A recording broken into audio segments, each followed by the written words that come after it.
لأ، هو السلام عليكم الأول، بس هو من ناحية حتّة سحر الرسول عليه الصلاة والسلام ما اتسحرش، يعني عشان بس نبقى متفقين. الرسول عليه الصلاة والسلام لو كان اتسحر وربنا سبحانه وتعالى قال له والله يعصمك من الناس. أمّا هتقول لي حتّة نزلت المعوذات وكذا، المعوذات نزلت في مكة المكرمة، قبل ما يروح المدينة المنورة وتحصل حادثة السحر اللي هي المذمومة.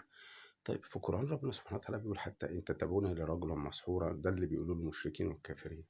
يعني إحنا بنوفّق يعني بنحقق اللي هُم بيقولوه، هو إحنا بس مشكلتنا مسكنا العنعنة، اللي هو عن فلان، عن فلان، طب افرض فلان فيهم كدّاب، اللي عنه يعني زي مثلًا بييجي يقول لك البخاري أصح كتاب حديث، بس فيه أحاديث غلط، أحاديث يعني مخالفة للقرآن مش ممكن، تركت فيكم ما إن تمسكتم به كتاب الله اتبعوا سنتي، لأ، هو كتاب الله وأنتم تسألون عنه، موجودة في الإمام مسلم، بس هو الشيعة قالوا هترتي، فطبعًا هنا السنة مش هيسكتوا، فيقولوا إيه وسنتي، ودوّة ما ينفعش، لإن هي السنة لله. الأحاديث اللي توافق القرآن، إنما تقول لي الرسول اتسحر إزاي يعني؟ طب ما أنت دلوقتي هتقول خير إليه إذا كان لو قلت لك تعالى اتسحر أنت ما وبعدين إيه هو السحر؟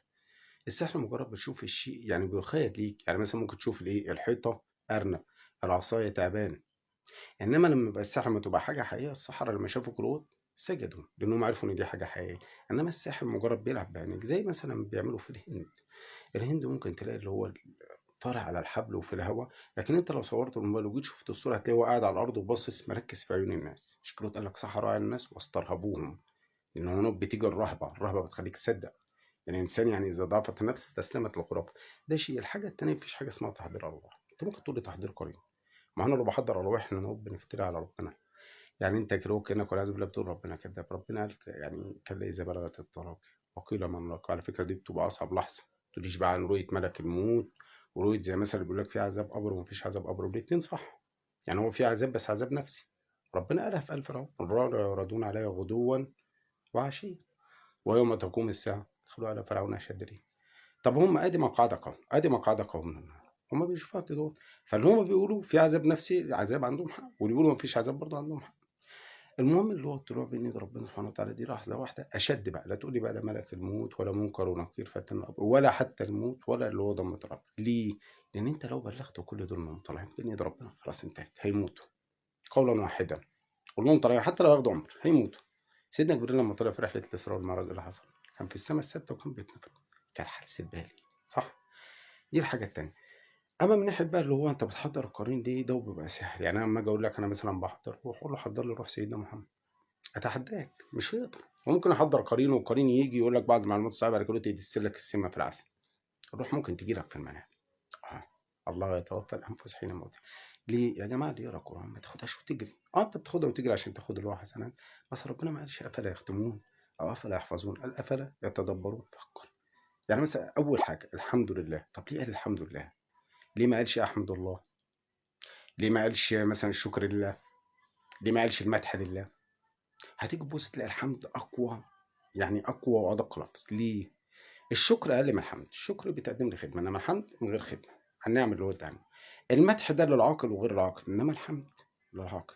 احمد بقى هنا فعل، والصفه او الاسم اقوى من الفعل. يعني انا مثلا اسم محسن مش هقوم تاني يوم يبقى اسمي حاتم، انما الفعل انا مثلا بكلمكم دلوقتي شويه كده هنام شويه كده هكتب شويه، ده الفعل غير ثابت، عكس الصفه. فانا انت هتبص هتلاقي يعني فكر فيها، ودوت ما بيبقاش من عندك، يعني ربنا سبحانه وتعالى هو اللي بيديك تدبرات. يعني مثلا اما بيجي حد مثلا يقول لك ايه عمل لي عمل فوقف حالي وبتاع، ما حدش يقول انا خايب، يعني انا ما اقدرش اقول انا خايب، لا اصل انا معاك. هو المذكور الوحيد الحسد، وان يكاد الذين كفروا ليزلقونك بابصارهم، ده ممكن يموتك. ومن شر حاسد اذا حسد، يعني معناه ان ايه؟ لو حسد بيبقى ناوي.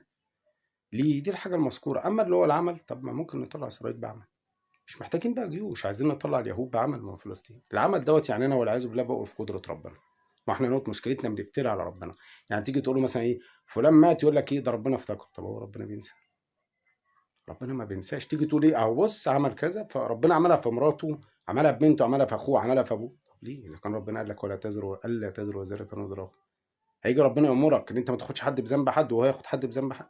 ما هي دي المشكله، خدنا دي مسلمات زي قاعده سحر الرسول. انما انت لو جيت مثلا هتلاقي يعني زي مثلا العمل، هتلاقي العمل يعني انا مكتوب لي ان انا مثلا اقول لكم الكلمتين دول، في حد عمل عمل وقفه، خلاص اعبد العمل.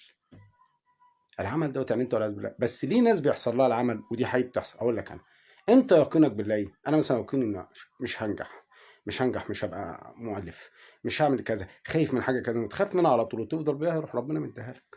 مش ده ظنك بيه؟ فما ظنكم برب العالمين، وهو ربنا قال لك انا عند ظن عبدي بيه. سيدنا ابراهيم قالها لهم. فما ظنكم برب العالمين، هو ظنك بيه بيديهولك. لا تقول لي بقى لا هعمل ولا كذا ولا يحزن. انا قلت الكلمتين في عجاله وبسرعه، وان شاء الله هبقى اسمعكم اللي هو صوتين من غير صوتي. واحنا بنحكي جروب بعض قصه الرعب يعني. احاول الى حد ما. مش عارف ليه انا مرتبط بالرعب، يعني زي ما اقول لك ايه، كنا رايحين ندفن بس كنا خايفين. الجو كان غريب، كان في رياح شديده، وصوت الديابه كان من بعيد.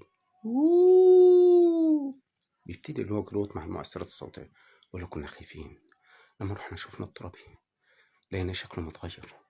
بص لي انا، بص لي وانا كنت خايف منه. مش هو ده، مش هو ده التراب اللي كان موجود هنا. بتتنقل بالانفعالات.